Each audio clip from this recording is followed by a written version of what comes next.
バイバイありがとうさようなら愛しい恋人よあんたちょっといい女だったよその分ずるい女だね今夜会えなかったね寂しかったよ会いたかったよ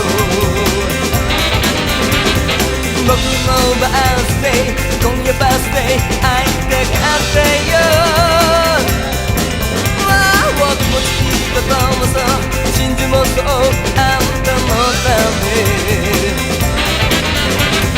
高級レストランもそう